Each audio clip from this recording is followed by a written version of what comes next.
I want to welcome you to the Fine Lines Roundtable Series, Intuition in the Muse.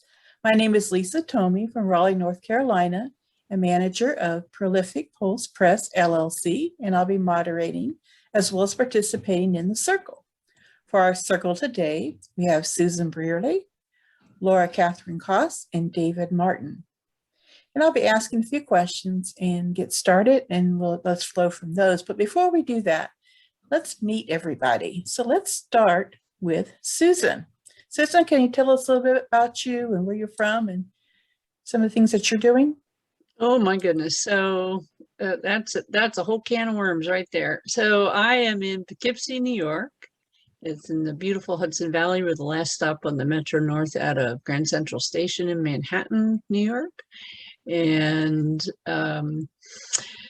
this is the land of the Lenape. It's the indigenous land recognition. And I grew up, though, in Amish country in Pennsylvania.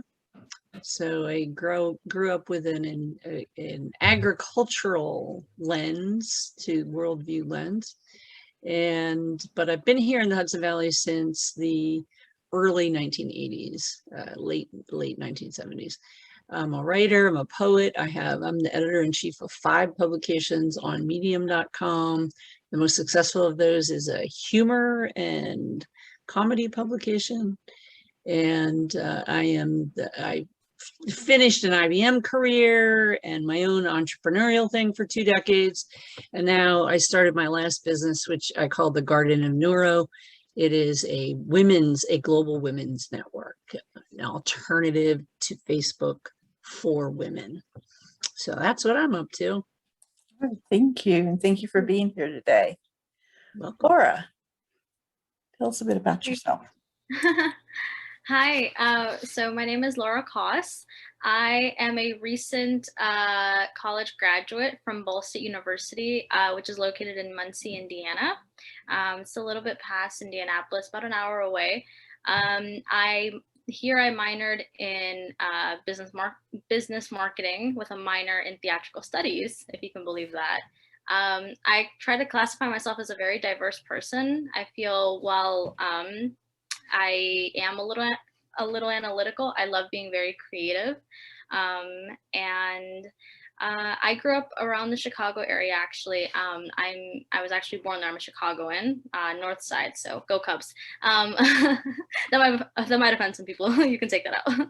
But yeah, so I've done all of my education background here in Indiana, and I have to say that I feel like through everything that I've learned, it's somehow drawn me in a very positive way to Fine Lines, and I'm very grateful for that. So I'm just very excited to be here and to be able to share my perspective on anything that that may come up. A young perspective, a female perspective, a minority perspective. I am Mexican American, and through that, I feel like I kind of I look at a lot of different topics with multiple different lenses.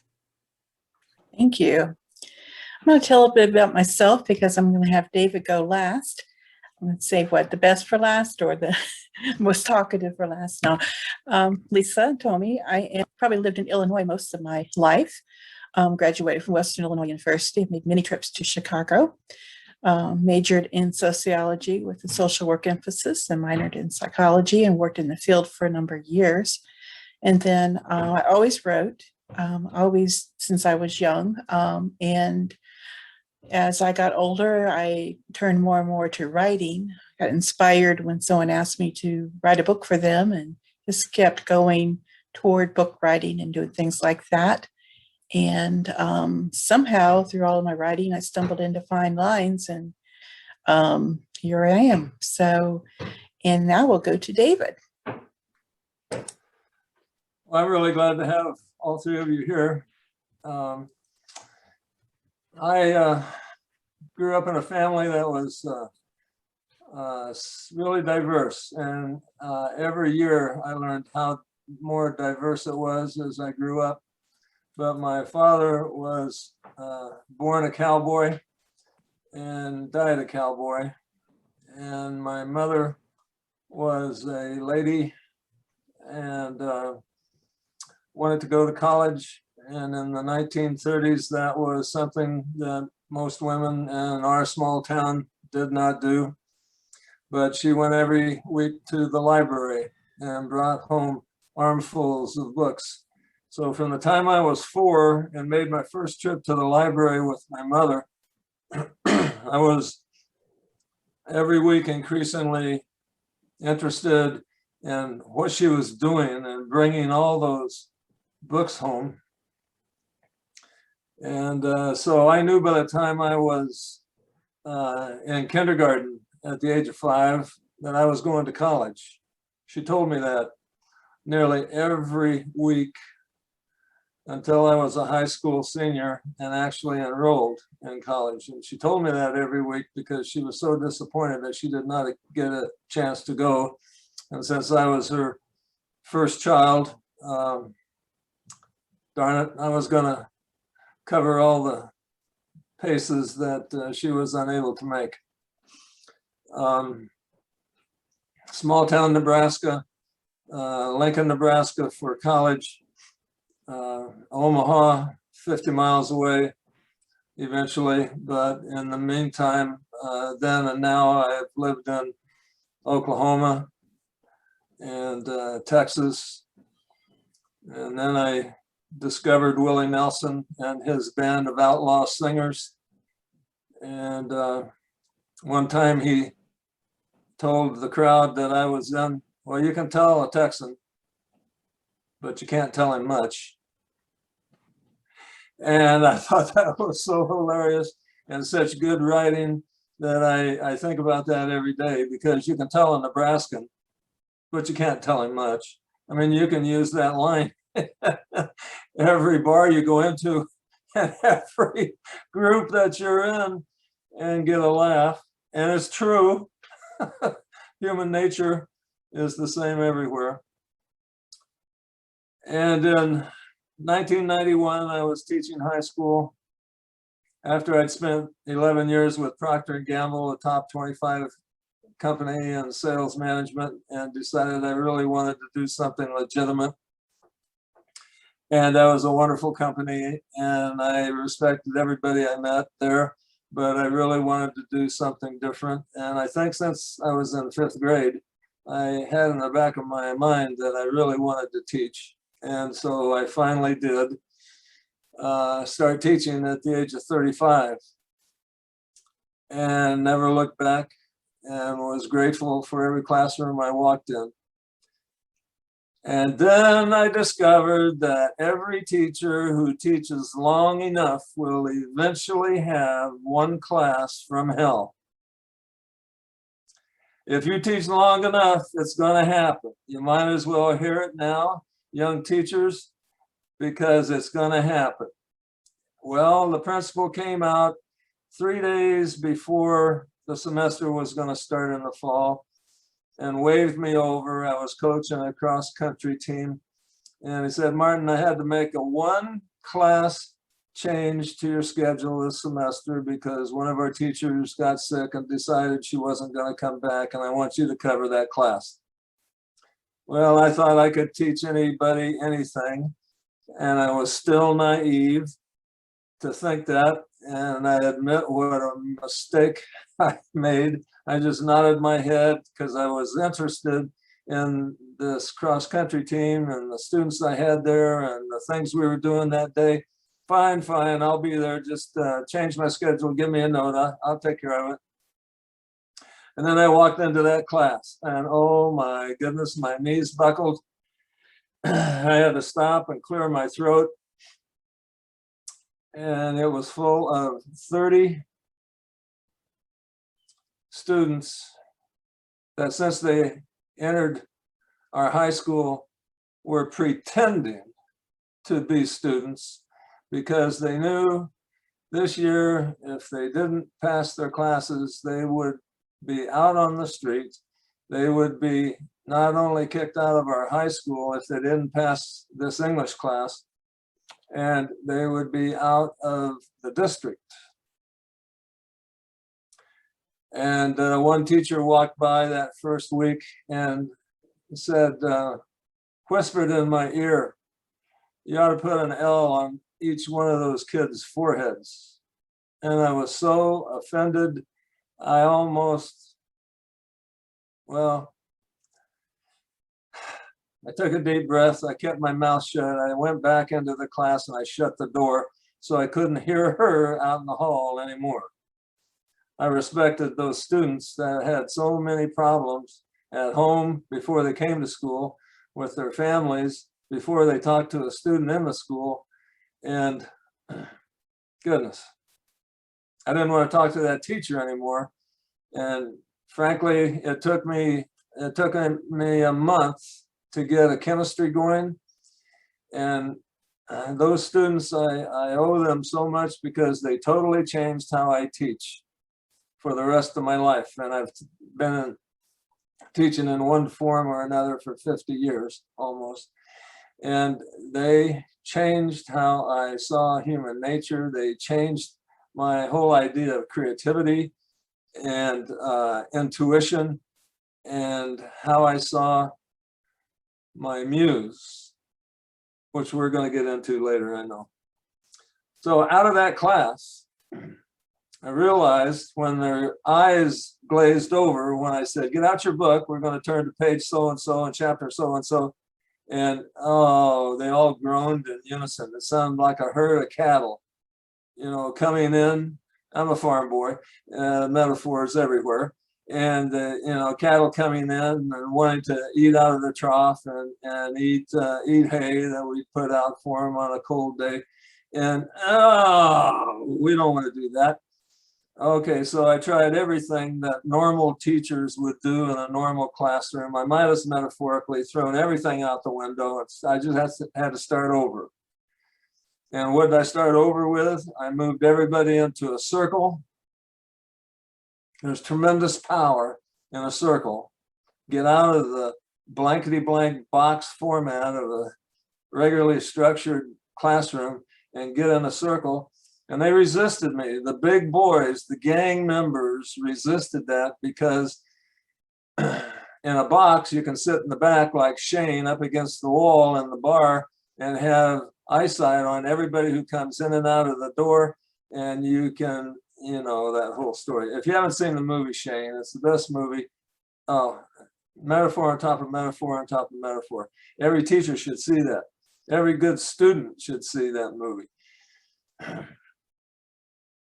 You asked, Lisa, tell me when to stop. I'll keep going. Well, So we'll just start with you. Actually, you were talking about you made a reference to the students and about being a muse. Can you tell us about that and how you would have defined that? I had so many days in that classroom. So I'd already taught for a while. And in my teaching experience, I have had 6 students while they were in high school, outside the high school grounds, commit murder. I've got 6 ex-students that are doing life for murder in penitentiaries across this country. I've had some rugged individuals come into my high school class, my community college classes, and my college classes. I know what bad dudes look like, male and female. And I looked at this one kid in this one class that I'm telling you about, and I thought, he is going to be bad. And after 1 week, I thought, he's going to be the worst I've ever had. Okay, misjudgment on my part. It took me time to get through all the acting and all the drama that he was bringing to class, trying to cover up that he was the smartest kid in that class. And he had so much terrible stuff going on at home. It's a wonder he came to school at all. Not only that, he stood, I don't know, 4 or 5 inches taller than me. He had more hair on his face at 17 than I've had on my face my entire life. And he had muscles that just wouldn't stop. He looked like he fell out of a Marvel comic book. And every high school coach of all the sports should have had him on one of their teams, but none of them would touch him because he had so many anger management issues. And the football coach, the first day he was invited to come try out for the team, he walked into the locker room and knocked out two of the biggest players on the team. He wasn't in the locker room 5 minutes. And the coach had to break up the fight, oh my goodness. He never came back. Coach wouldn't touch him with a 6-foot pole. So one day I'm walking around the room, around the circle, and I hear this snap. I had no idea what it was. It was like a loud bang, and two other gang members fell on the floor. They fell out of their seats on the floor with their heads up, looking around like, what happened? So the kid that I'm telling you about, we named him Jack. He wouldn't talk. He did not say a word in that class that started meeting the week before Labor Day. He didn't say a word until the week before Thanksgiving, verbally. I'd ask him a question, he'd nod yes or shake his head no. He turned in every assignment on time. It was only a couple of weeks I realized he's got the highest grade in the class now. So I went along with the game he was playing because he was working. He'd gotten kicked out of every other class the previous semester. He was working. That's a lovely 4-letter word in my vocabulary list, work. You work, you get a grade. Hello. So I was using my coaching voice and my coaching attitude in this class because I've gotten 150 kids that I never knew before in 3 weeks by putting their name on their helmet and going out on the field and teaching them elementary football. In 3 weeks, we could march down the field 100 yards and score. Yay, team. Okay, so I was teaching them how to write and stay present on campus and class and earn a credit. Yay, team. Our English creative writing team. Well, it was actually a makeup class for students who couldn't get an English credit from any other teacher in the building. So I asked the principal one day, why me? And he said, oh, heck. I used another word. He said, oh, heck. I asked 5 other teachers and they said no, and one even said no. And you're the only one who said yes, so you're the teacher. Oh my goodness. My muse was the circle.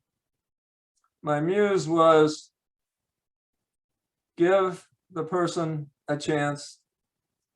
My muse was remembering my grandfather, who every day after supper would go out into the field before sundown and talk to his crops.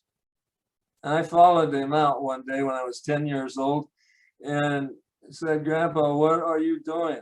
And he said, well, I'm a farmer. This is my business. I talk to my crops. And if you're quiet and you learn how to do that, Sonny, he said, they'll talk back to you. I had no idea what he was talking about. I was 10 years old. I eventually discovered what he was talking about and made it work for me when I was in a situation that I didn't understand. So here's Jack. Well, we started calling him Black Jack, Caucasian kid, but he only wore black. He looked like Johnny Cash. He didn't even know who Johnny Cash was.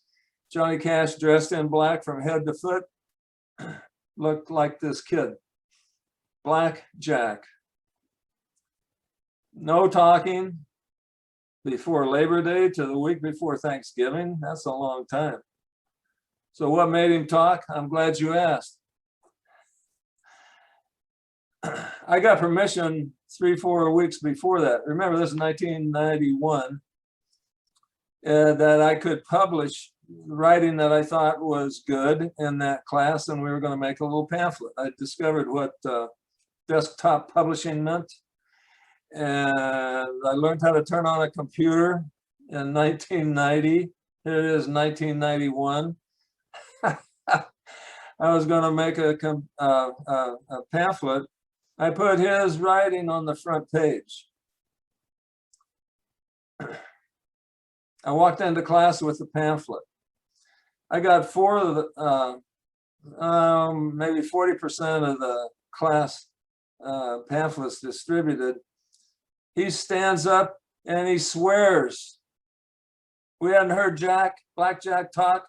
The first thing he says is blankety blank blank blank. And he holds up the pamphlet and I say, Jack, sit down. You're going to make a scene. This is a good thing we're doing. Why are you acting like this? Blankety blank blank blank. And he starts walking towards me. I had no idea what he had in mind. I just talked to him calmly, like I would a troubled kid out on the football field or at practice in some sport. And he walked out the door. I turned to the little girl in the front, closest to me, who was 19 years old, already had 3 children of her own. And the last essay she wrote in class, she wrote in crayon. I asked her why she did that, and she said, you wanted more color, you said. So I told her, well, if I'm not back in 5 minutes, run like crazy down to the office and call 911. Okay, so I followed Jack out, and he is crying out there, and he's holding the pamphlet. And I said, Jack, what is going on? You put my writing on the front page. What? You put my writing on the front page. I wonder why I did that, Jack. You're the best student in this class. You're by far the best writer in this class. I like what you're doing. That was a compliment. I've never heard such a silent pause, such a gripping silence. It seemed like 5 minutes went by. It was probably 30 seconds. And I didn't know if I should do this, but I thought I had to. I reached out with my left hand and I just barely put my fingertips on his elbow. His arms were crossed like this. And just as soon as I touched his elbow, he flinched and he started sobbing all over again. Another 30 seconds went by. We had a puddle on the floor. Black Jack. The one that everybody was afraid of. The one that caused a fight in the locker room. And then I remembered my grandfather again talking to the crops. Well, these students were my crop that I was growing. I was trying to plant seeds of all different kinds of things, including intelligence and literacy and creative writing.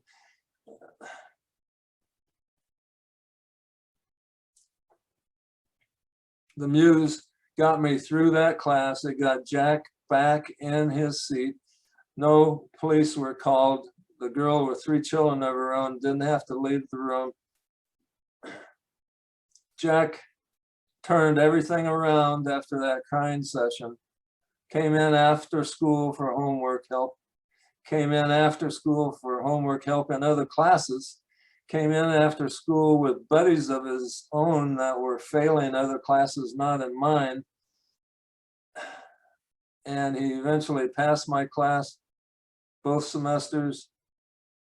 He eventually graduated from high school. Nobody thought he ever would. He disappeared after his graduation. I didn't hear from him for a couple of years. Another student said, oh, did you hear about Black Jack? He graduated from community college. He got a 2-year associate.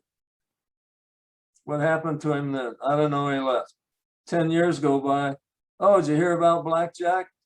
He went to Poplar Bluff school, university, part of the Missouri University system. Got a 4-year degree. I was afraid to ask what his major was. Journalism. So what's he doing? Oh, he's a small town reporter in South Carolina. The kid that I thought was on a one-way street highway to the pen, a journalist.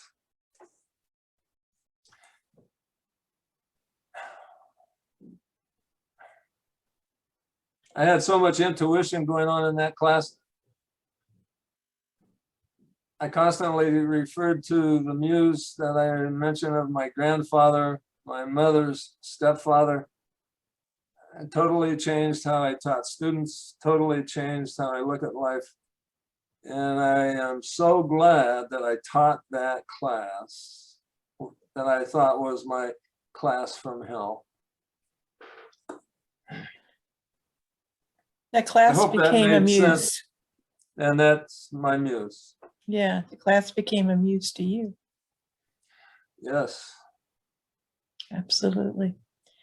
Susan, do you have something you'd like to add to that or share?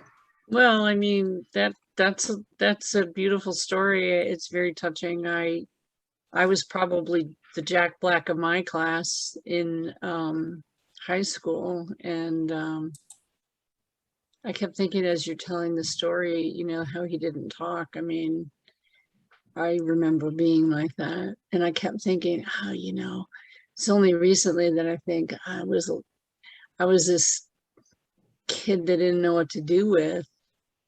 My parents, you know, farm family parents, and they just I was reading whole libraries by the time I was 3, and I had 2 younger sisters, but I had my own room, and I just kind of stayed in my room all the time, and they just kept like sliding books under the door, you know. Like, I don't think they knew what to do with me. And I was definitely not neurotypical.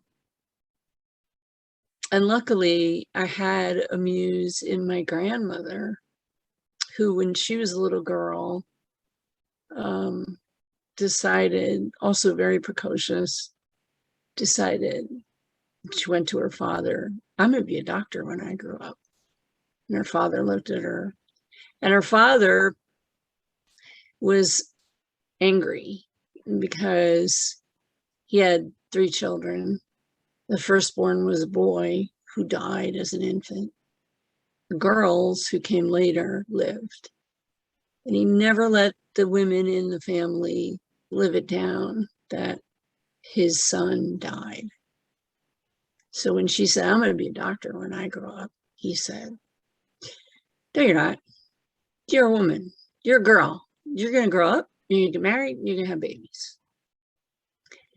And she was so discouraged by the people around her that, you know, but she was, you know, fierce and stubborn and determined. And she did get married and have children. She had 4 children.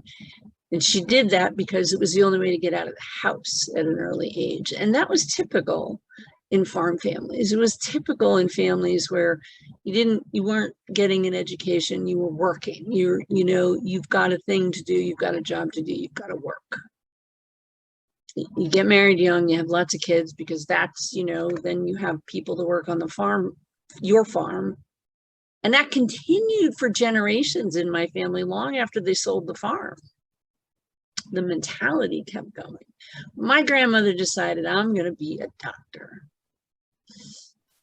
And so when she finally figured out how to get the resources together, she did. She went on and she became a PhD clinical child psychologist. And she did this in the 1950s at a time when, you know, it was dominated by men. When I took my statistics class, I'm like her, getting my degrees later in life. You know, she was midlife, as I am now, getting a degree. She did that too. I took my statistics class and I hated it. I always hated math, but I kept thinking in my statistics class about all the tools I had to use to get to do the class. And I remember being a little girl and seeing her, watching her in her office, going in her office, being surrounded by papers and numbers and, you know, all the, she didn't have these tools. She had to do a lot of stuff by hand. She was brilliant. And I remember her, you know, I remember being a little girl and watching her get ready to go to work, put on her clothes, put on a skirt and a jacket, and she would always put a pin. She always had a beautiful pin on her lapel. I have her, some of her pins today. She started gifting me those pins when I was young. And thinking and watching her, you know, be a professional, be just a strong, determined woman. My grandparents really were my muses in so many ways. They set up an environment for me in which I knew deep in my heart, in my, you know, just in the fabric of my being, that no matter what I wanted to do, I could do, that I could create a life for myself, that I had that creative force in me. And it wasn't that they were telling me stories about who I was. It just allowed me the space to do the exploration. Just kind of, just this unlimited space. They lived on a property that was 13 acres. And it was at that property that I reconnected from the time I was really little, the understanding that my greatest muse was in nature. And I would open the door and go out and just run just be on the property, poking at rattlesnakes, you know, coming in. What is that thing? Let me go look at the markings on that snake. Ooh, that was a rattlesnake. Oh, maybe I shouldn't have been doing that. But I had this freedom. They gave me the freedom and the space to go explore. When I get stuck now, I go back out into nature, just anywhere, everywhere and anywhere I can find. And I often think about that space that my grandparents gave me, that freedom to know that I could roam and have the freedom that I needed to do this kind of deep listening to what are the things out there, what are the messages, just to be in that space and get my inspiration there. So I was really very blessed. I was very lucky. But no, my parents were not my muses. My parents were, you know, they were not supportive in it, really, in very many ways, unsupportive. And so that caused that kind of friction. So when you talk about Jack Black and, you know, how, you know, I was just as soon not be in class and not go to class and yet be the smartest person in the class. And so I had a photographic memory, so I could like open a textbook the night before a test and just kind of like take mental photographs of the pages, show up and get an A in the class, and then skip the rest of the classes in the day. I was probably I think I was the first person in detention my senior year, carried over from the year before. I got thrown in jail when I was still in high school. There were all kinds of bad things that, you know, I was hitchhiking, terrifying my parents because, you know, young girl hitchhiking on a highway. And yeah, I was just fearless. I wasn't thinking about danger. I was thinking about adventure. So, and also, you know, you could argue that, well, maybe my grandparents instilled too much of this, you know, freedom idea, the idea that you have that space to create. And so, you know, they kind of really reinforced my desire to adventure and have freedom and roam, but and I wanted to take advantage of that in every way possible, but I'm here, I'm still here, and I have many tales to tell. But yeah, my grandparents, my greatest muses in nature, the ultimate muse. So I really enjoyed that story, David. Thank you. Brought me back. Yeah, I enjoyed yours too. I can really relate to the whole idea of nature being the muse as well, being able to go out and have those freedoms. My parents were very lenient because I was a military brat, part of it. And so I could run all over the base, and my mom never worried about me because the MPs were everywhere. And I feel bad for kids these days because everybody has to have, you know, a chaperone and all of that. The things that I did when I was a kid, it's a wonder that, you know, in this day and age, I've been scary, but back then it was adventure and gave me things to think about and built my abilities, you know, so that I was able to write about it. I was able to use these in my life experience and build up that storehouse of information. How Yeah, about you? I'm sorry. I would just tag on to that and say, yeah, we grew up in a different age and in a place where, you know, it's like you wake up in the morning, it's no school, and I'm going out to play, Mom. I'm going to the park, which is like 3 blocks away, and you're out all day, and just be home for dinner, and that's it. You know, there's no, yeah, I'm going to the park. Okay, bye. My mother's trick was that once you did your chores, you could go outside, and if you went back inside, she'd give you chores to do. So that was a way that she got the house cleared. So she was no dummy. Laura, what do you think about all of this? Can you share about your experiences? I find it so insightful listening to all of your stories, especially just because as a young woman, I'm 22 right now. I just turned 22, so people still say, you know, you have so much to live. You know, you haven't even lived half of your life yet, and I think that. Especially like as a first generation college student, a child living with all this technology surrounding you, it definitely is a different era that we're entering. But I feel like we still share a lot of at least I still share a lot of the same struggles that have happened. My parents, fortunately for me, my parents have been very supportive.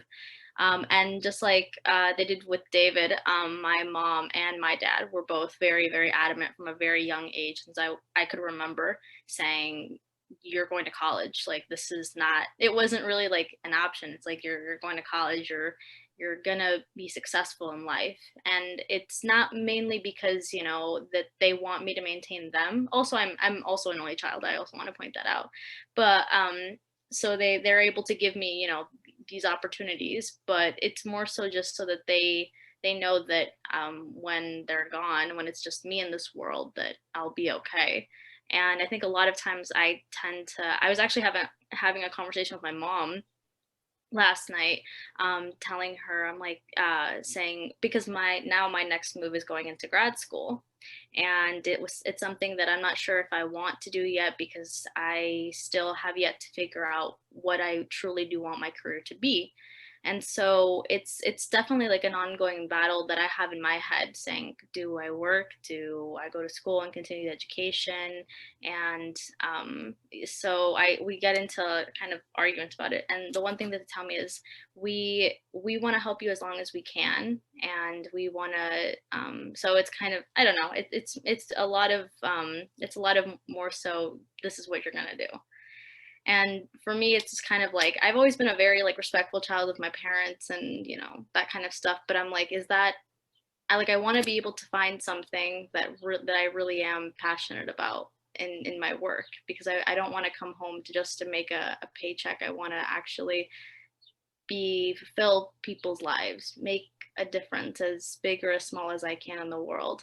That's what I strive to do in life. And if I make money at it, amazing.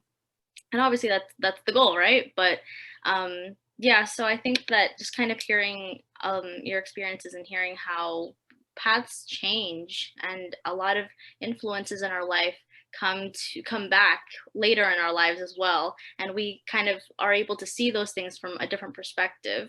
I think that it's eye-opening for me, for sure. So I think my muse would have to be, well, you know, I love my parents with all my heart. I think my muse would probably have to be the desire that I have of making a little bit of a difference in the world and being able to provide the things that I lacked when I was a kid, financially, per se. We grew up in a very, well, on the poorer side of Chicago. We a lot of times would kind of stagger when it came to buying groceries or paying certain bills, and just because my dad was the only one who worked. So I think just kind of by making a good career for myself, by pushing myself enough to make a good career for myself, to be able to not have those worries anymore, I think would probably be the thing that drives me the most now as I go on in my life. Yeah, your parents put a lot of value on education and with you, and you know that does a lot to help build your intuition, you know, because the things that we read, the things that we experience through life, through all aspects of life, build, you know, the person that we are. And you know, through our education, through just materials that we enjoy reading, things that we enjoy doing, all help build us to get to where we want to be. And then it's just an ongoing process. I know, like, one of the ways that my muse comes to me is in the wee hours of the morning, about 3 or 4 in the morning. I wake up with a story, or I wake up with a poem, and I will recite the whole thing. You know, if I don't write it down right away, I probably will forget it. But and sometimes I have some really bizarre dreams that would make really good stories. You know, I had a dream this morning because I had the stock market on my mind, I guess, when I went to sleep last night, because I had some problems this week. And I had this dream that was like almost real about the stock market. And I woke up this morning, I'm going, I've got to write this story because it's really thought-provoking. And so you just never know when something's going to come to you. What do y'all think about the idea of intuition from your point of view? I have found it's taken me some time to recognize that I need to trust my intuition, and when I don't, that's when I get in trouble. And I've also come to realize that intuition, at least for me, is really a somatic experience. It really is a physical experience. So I will feel it in my body if something is off.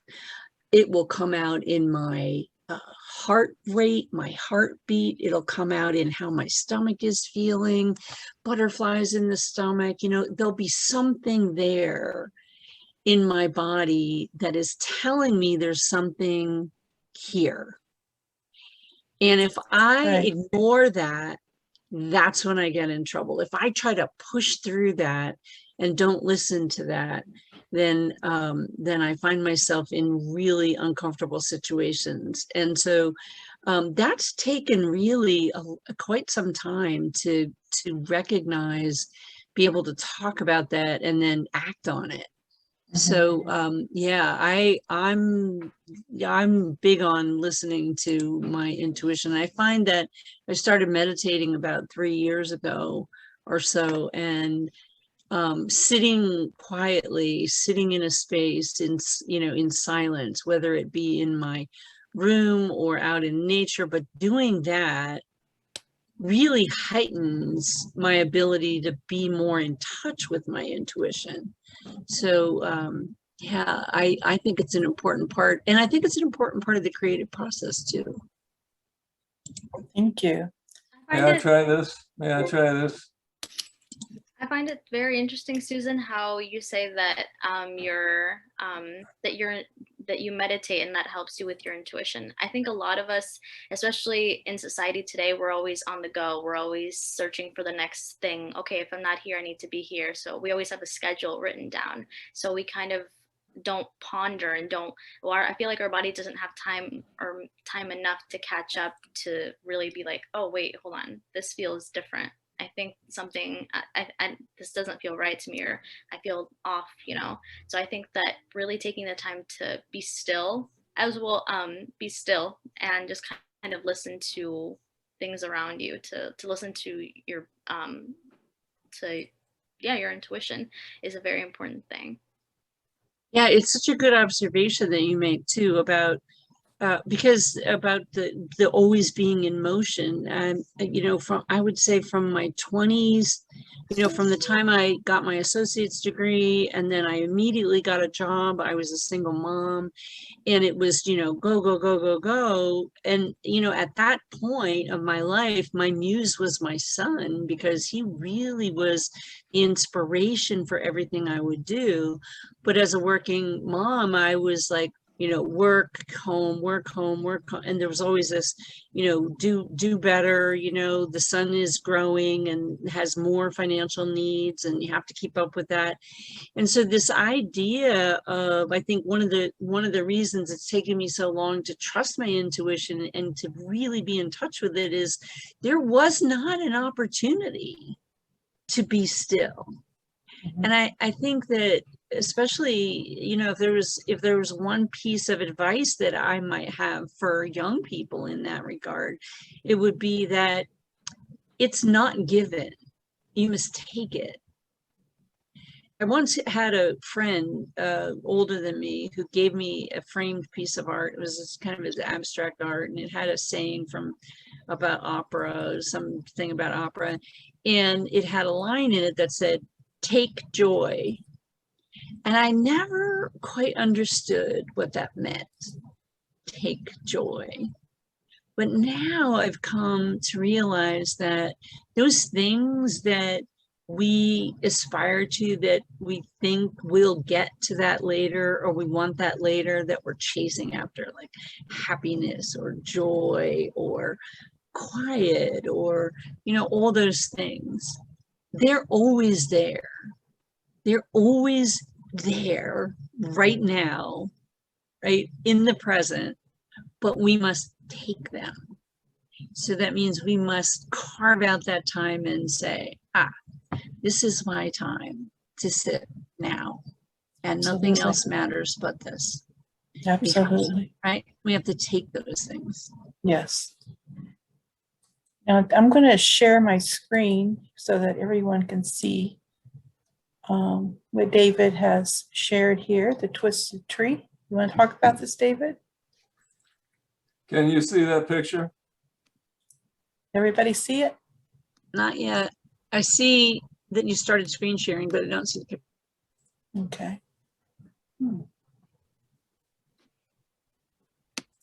Plainly.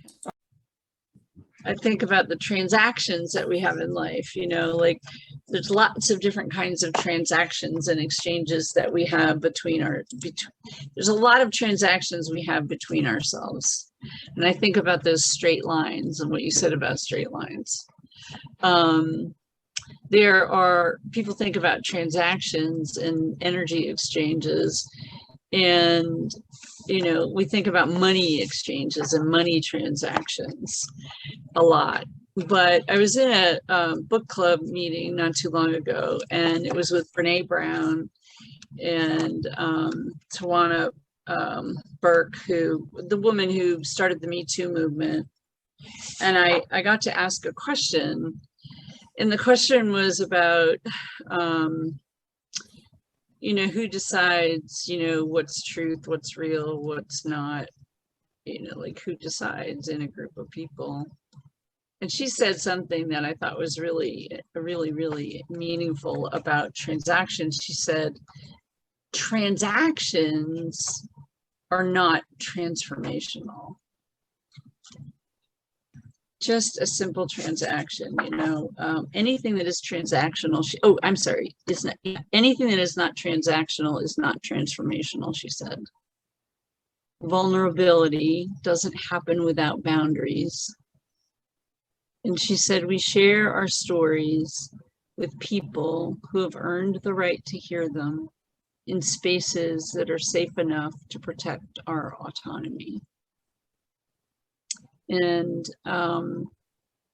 so think about that when you say straight lines, because often the most profound exchanges that we have with people don't come in the straight line. They come in the twisted tree form, don't they? And it's like your story about Jack Black. There's nothing straight line about that at all. There were just a lot of twists and turns, and where is this going, and who is this young person, and who am I in this exchange, and how do I make sense of that? It's really easy to do, just this simple transaction of, hey, how are you doing today? I'm fine, great. Oh, have a great day. I'm seldom the smartest guy in the room, and sometimes I've been called a slow learner. And I was most fortunate in that class from Hill when I realized the smartest thing I could do with those students was listen. No one else in the school was listening to them. They were telling them, because the students were breaking the rules, they were breaking the law, and every teacher felt like they had to be a policeman to keep them in line. I sat down and listened to them and listened to them and listened to them and asked them to keep a journal. And we wrote in it every day. And every weekend I took them home and read every page. And every page came back on Monday, checked, graded, stamped, or written on without judgment. And every comment I made was positive and encouraging. And one student said, damn it, Martin, you're different. And I took the pen out from behind my ear and said, I'm going to write that down. Would you sign that? That's the best compliment I've ever had. And he saw me laughing and thought I was making fun of him. And I sat down and we talked for 15 minutes and shook hands at the end of that discussion when the bell rang. And he wrote every day for the rest of the year in that class. Will you please send me that quote after we get done here? I want to share that. I don't know that author. Oh, yeah. Oh, she's a must read, I think, for like every human on the planet. But yeah, I'd be happy to do that. So when you talk about, from a youthful perspective, when you talk about, I don't know what I want to do yet, should I do grad school or should I do career? Like, at some level, it doesn't really matter. It matters what you feel in your intuition, because the truth is, I'm 63 and I'm getting my bachelor's. I'll have my bachelor's in the spring. And then, with any luck, I'll go into a PhD program and maybe teach college at the college level. But I'm 63 and I still don't really know what I'm doing. I still don't really know what I want to do. And the thing is, it's more of an emergence.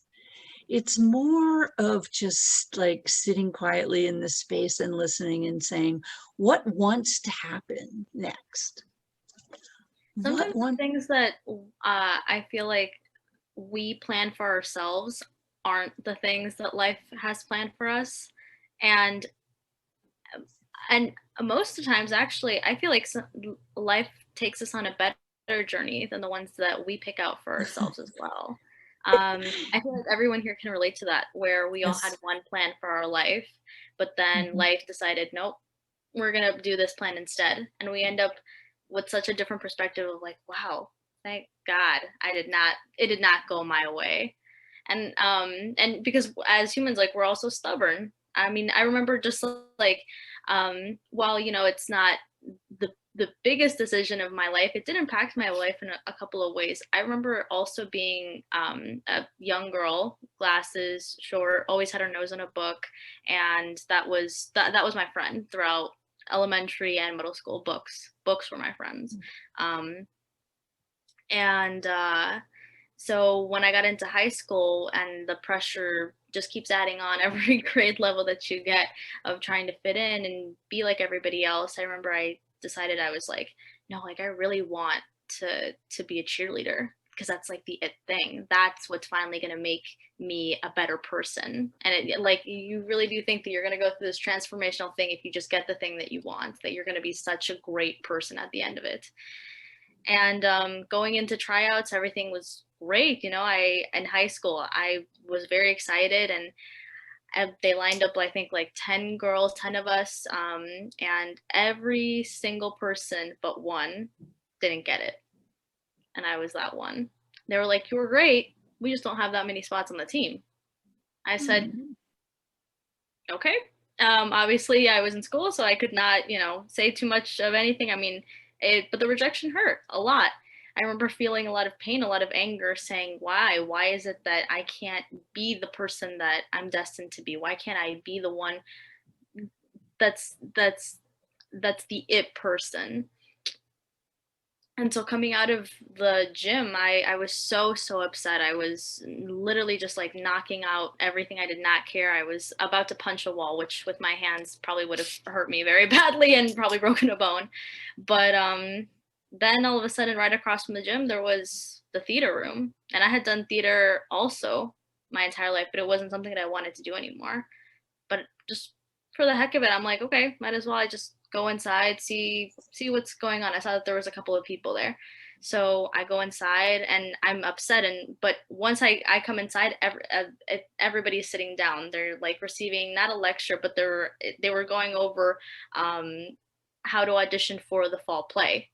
And so everybody was quiet. It was only the teacher, the theater teacher, that was talking. And so me, with my anger, with everything that I had in me, I still just had to just be quiet and just listen. And I'm like, well, I came in here and now it's awkward if I get right back out. So I'm just going to stay here. And so I stayed and I listened, and everything that she was saying, I was like, oh, wow, like this doesn't seem that bad. And I saw a couple of my classmates. I was a freshman when this happened. So I saw a couple of my classmates, didn't really know them very well, but you know, they were excited. I saw them excited about it. And then I feel like the energy was just kind of contagious in the room. Then I ended up getting excited about it. I only sat through like a half an hour meeting. I sat through maybe 10 minutes of it, and I was already feeling the same energy that they were. I was like, wow, like we could do this. Like I could do this. Like maybe I could try out. And through that, I was like, okay, like that's what we're gonna do. And that's what I did all my 4 years of high school was plays. I was in theater, every single musical production, anything that I could get my hands on when it came to theater. I took all of my all the teacher who was giving the instructions on how to audition. She was actually the theater teacher, but she taught classes. She taught advanced theater 1, 2, and 3. She taught film studies. She taught a speech class. All of those classes I took from her, because it was just, I don't know, it something in it just spoke to me. And I even though it was something that I didn't want to do anymore, just by listening and just having to be there and listen and being still, even though I had all this anger in me, I was just like, okay, like this actually seems like where I'm supposed to be. I met my best friends through there. I got so much out of it. I not only did acting, but that's where I wrote my first 2 plays. That's where I directed my first 2 plays. That's where I was able to tell a story and change someone's perspective on anything that I said or wrote. And then I minored it in college. And imagine if they had said yes to you as in the cheerleading session, how different your life may have been. Oh, for sure. For sure. Yeah. So you know that joke, man makes plans and God laughs. Yeah. It was a silly thing to get mad over, but in that moment, I think in any person's moment, we really do like come up to that point where like, no, this is the moment. This is the grand moment that I've been waiting for.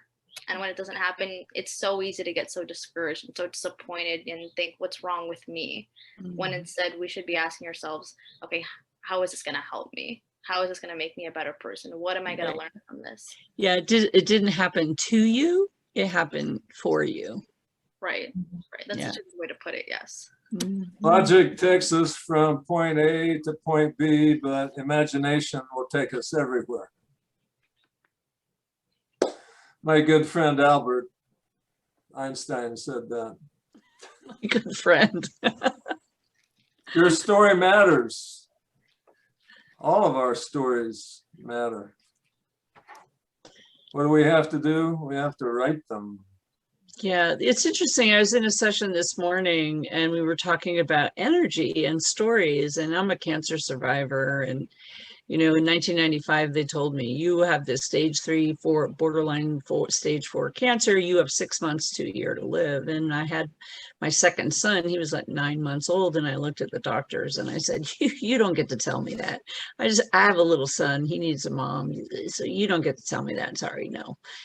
And, you know, I'm still here, and I've wrote a book about it, and I've written, you know, essays about the experience. I've done public speaking about the experience and the whole surviving cancer experience.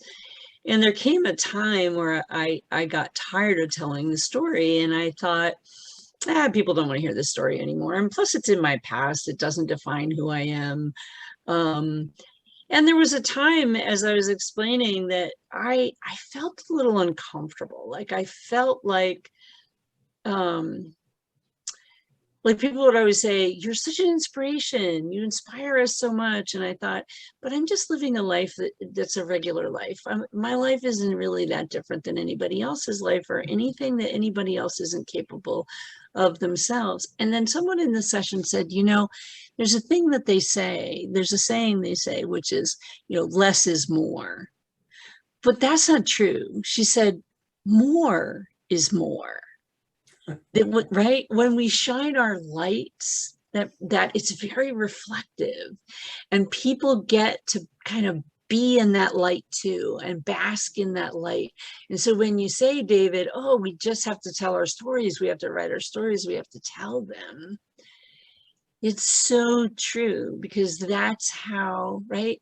More is more, not less is more. My shining brighter, right? My shining brighter doesn't necessarily make you shine any less bright. It makes you shine brighter too. My friend Leonard Cohen would agree with you. And he always likes to say, there's a blaze of light in every word. It doesn't matter which you heard, the holy or the broken. Hallelujah. Well, you have a fine circle of friends there. Really does. It's taken me a long time to create the group. You get around there, David. Well, I think I want to say at this point, thank you all so much for participating in this. I think it's been enlightening and energizing. And you know what makes me want to do? Get your pens. Pick up our pen. Pick up our pen. Okay, Hold it in your David. hand. Come on, Susan. This is like a salute to the creative spirit. 1, 2, 3. Right on. Right on. Right on. Oh, we can do better than that. Come on. 1, 2, 3. Right on. Right on. Thank you. Very nice. Thank you.